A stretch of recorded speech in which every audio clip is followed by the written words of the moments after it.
अस्सलाम वालेकुम students, I am Jain Tabassum Jain academy की जानिब से एक और न्यू वीडियो के साथ आप लोग की खिदमत में हाज़िर हूँ। इंशाल्लाह इस वीडियो में हम difference between molarity and molality इसके ऊपर बात करेंगे कि इन दोनों के बीच डिफरेंस क्या है।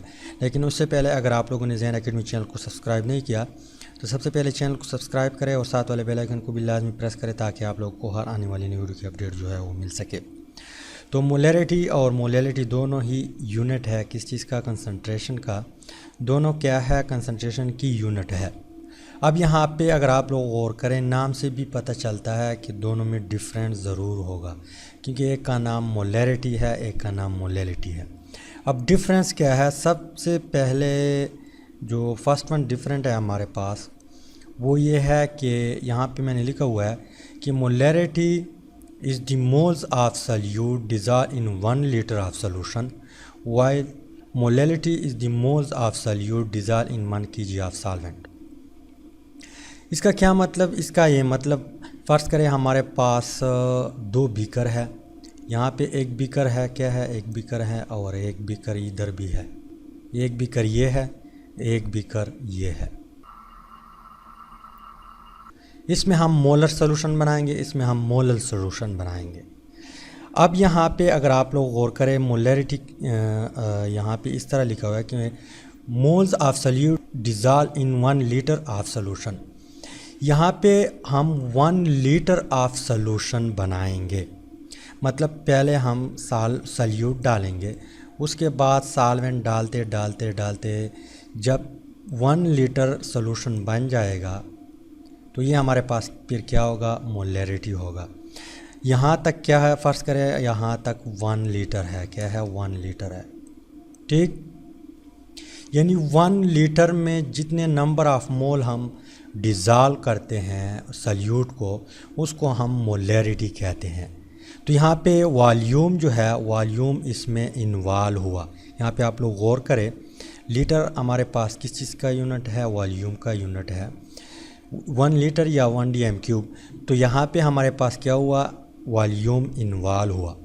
अब यहाँ पे मोलर सोल्यूशन जो है, इसमें हम क्या करेंगे, 1 kg ऑफ सॉल्वेंट लेंगे। यहाँ पे सोल्यूशन है, टोटल सोल्यूशन 1 लीटर है। यहाँ पे हम 1 kg यानी 1000 ग्राम हम सॉल्वेंट डालेंगे। फ़र्ज़ करें सॉल्वेंट हमारे पास यहाँ पे वाटर है, क्या है, वाटर, और यहाँ पर भी सॉल्वेंट हमारे पास क्या है, वाटर है, H2O है, ठीक। दोनों में सॉल्वेंट क्या है, वाटर है, वाटर हमने लिया हुआ है। तो यहाँ पे हम 1 किलोग्राम वाटर लेंगे, उसमें जितने नंबर ऑफ सोल्यूट हम डिज़ॉल्व करेंगे तो फिर वो हमारे पास क्या होगा, वो हमारे पास मोलैलिटी होगा या मोलल सोल्यूशन होगा। तो यहाँ पे वॉल्यूम इसमें इन्वॉल्व नहीं है। यहाँ पे हम सॉल्वेंट जो है उसको हम मास में लेते हैं, 1 kg लेते हैं, उसमें जितने number of mole of solute dissolve करते हैं उसको फिर हम क्या कहते हैं, मोलैलिटी कहते हैं या मोलल सोल्यूशन कहते हैं। तो ये है हमारे पास first one different. Second one different हमारे पास क्या है, मोलैरिटी हम रिप्रेजेंट करते हैं कैपिटल M से, और मोलैलिटी जो है उसको हम रिप्रेजेंट करते हैं स्मॉल m से। सपोज़ हमारे पास 2 बीकर है, बीकर यहाँ पे 1 बीकर, ये एक दूसरा बीकर है, दोनों में एक ही सोल्यूशन प्रेजेंट है। फ़र्ज़ करें हमारे पास कौन सा सोल्यूशन दोनों में प्रेजेंट है, सोडियम हाइड्रोक्साइड सोल्यूशन यहाँ पे दोनों बीकर में पड़ा हुआ है। लेकिन इसके साथ लिखा हुआ है, इसके ऊपर लिखा हुआ है कैपिटल M NaOH और इसके ऊपर लिखा हुआ है स्मॉल m NaOH और इसके ऊपर लिखा हुआ है कैपिटल M NaOH। तो इससे पता चलता है, इस M से और इस M से, कि ये हमारे पास मोलर सोल्यूशन है। कौन सा सोल्यूशन है, मोलर सोल्यूशन है, और ये हमारे पास मोलल सोल्यूशन है। तो यहाँ पे रिप्रेजेंटेशन के लिए मोलैरिटी को हम किस चीज़ से रिप्रेजेंट करते हैं, कैपिटल M से। मोलैलिटी को हम रिप्रेजेंट करते हैं स्मॉल m से।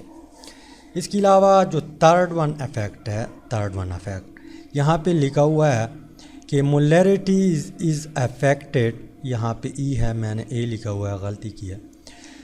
Molarity is affected by change in temperature while molality is not affected by change in temperature. इसका क्या मतलब? इसका ये मतलब है कि अगर हमारे पास एक बीकर में मोलर सॉल्यूशन है, एक बीकर है, इसमें मोलर सॉल्यूशन प्रेजेंट है, और एक दूसरा बीकर है, इसमें मोलल सॉल्यूशन प्रेजेंट है। एक है मोलर और एक है मोलल। यहाँ पे हमने क्या किया?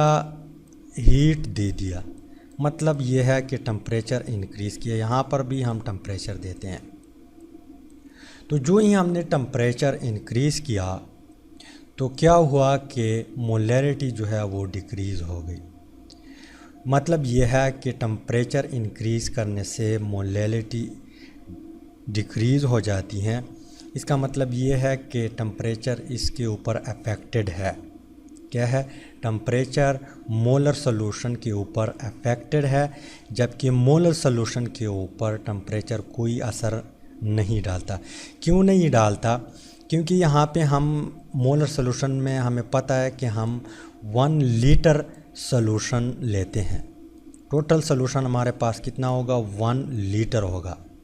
अब यहाँ पे जो ही हम टेम्परेचर इंक्रीज़ करेंगे टेम्परेचर, तो यहाँ पे जो वॉल्यूम है, वॉल्यूम यहाँ पे 1 लीटर है, ये वॉल्यूम टेम्परेचर इंक्रीज़ करने से इंक्रीज़ हो जाता है।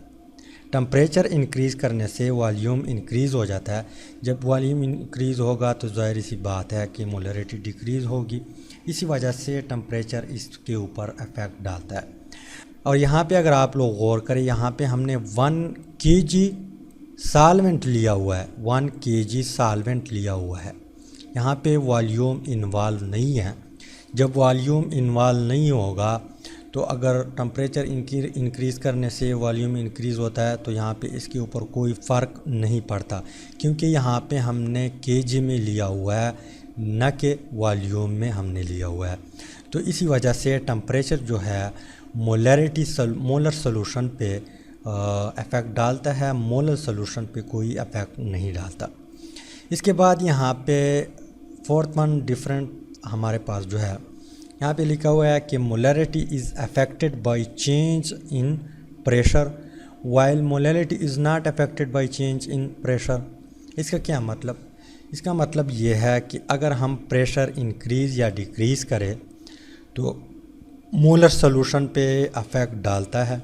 अगर हम टेम्परेचर इंक्रीज़ या डिक्रीज़ करें तो मोलर सॉल्यूशन पे कोई असर नहीं पड़ता। किस तरह? सपोज़ हमारे पास अगेन यहाँ पे बीकर है, इसमें मोलर सॉल्यूशन प्रेजेंट है। यहाँ पे दूसरा बीकर है, इसमें मोलर सॉल्यूशन प्रेजेंट है। ठीक, अब यहाँ पे वॉल्यूम कितना है? 1 लीटर है। इस पॉइंट तक 1 लीटर है हमारे पास। और यहाँ पे हमने पिस्टन भी लगाया हुआ है, मूवेबल पिस्टन है। तो जो ही हम यहाँ पे प्रेशर डालेंगे, प्रेशर डालने के बाद वॉल्यूम क्या होगा? यहाँ से आके यहाँ तक आएगा, मतलब वॉल्यूम डिक्रीज़ होगा। तो हमें पता है कि प्रेशर इंक्रीज़ करने से क्या होता है? वॉल्यूम डिक्रीज़ होता है। जब वॉल्यूम डिक्रीज़ होगा तो मोलैलिटी भी इंक्रीज़ होगी। तो यहाँ पे इसका मतलब ये है कि प्रेशर जो है मोलर सॉल्यूशन पे अफेक्ट डालता है, जबकि मोलल सॉल्यूशन पे कोई अफेक्ट नहीं डालता, क्योंकि यहाँ पे हम kg में सॉल्वेंट जो है उसको हम मास में लेते हैं, kg में लेते हैं, 1 kg है। यहाँ पे वॉल्यूम इन्वॉल्व नहीं है। जब वॉल्यूम इन्वॉल्व नहीं है तो इस ज़ाहिर सी बात है कि मोलर सॉल्यूशन पे कोई असर नहीं पड़ेगा और मोलर सॉल्यूशन के ऊपर फ़र्क पड़ता है।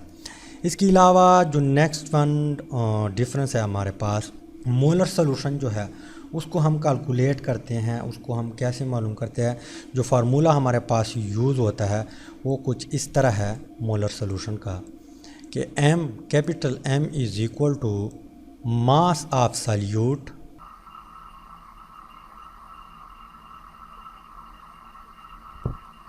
Divided by molar mass of solute.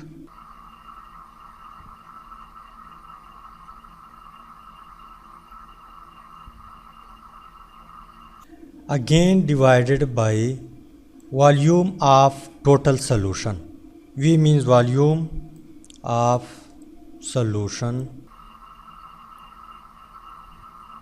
In 1 litre या DM क्यूब और 1 लीटर जो है वो एक ही चीज़ है, तो यहाँ पे हम लिखते हैं 1 लीटर। ठीक, इसी फार्मूले से आप मोलर सॉल्यूशन कैलकुलेट कर सकते हैं, या इसी फार्मूले को आप इस तरह भी लिख सकते हैं, जो ऊपर फार्मूला है ये फार्मूला, इसी से आप number of mole of solute find out कर सकते हैं। अगर न्यूमेरिकल में आप लोगों को मोल्स दिए हुए हैं तो आपने यहाँ पे इस फार्मूले के बजाय आपने लिखना है कि number of moles of solute, number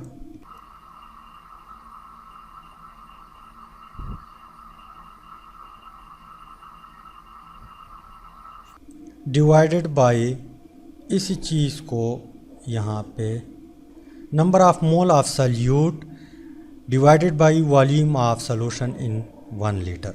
तो अगर आप लोगों को न्यूमेरिकल में मोल ऑलरेडी दी हुई हैं तो आप इसी फार्मूले को इसी तरह भी लिख सकते हैं। तो इन दोनों फार्मूलों से आप मोलर सॉल्यूशन कैलकुलेट कर सकते हैं। जबकि मोलर सॉल्यूशन जो है, मोलर सॉल्यूशन उसको आप कैसे कैलकुलेट करेंगे, यहाँ पे आपने स्मॉल m लिखना है, इज़ इक्वल टू, मैं इसी फार्मूले को कॉपी कर देता हूँ, वही फार्मूला है, मास of solute divided by molar mass of solute divided by mass of solvent in 1 kg,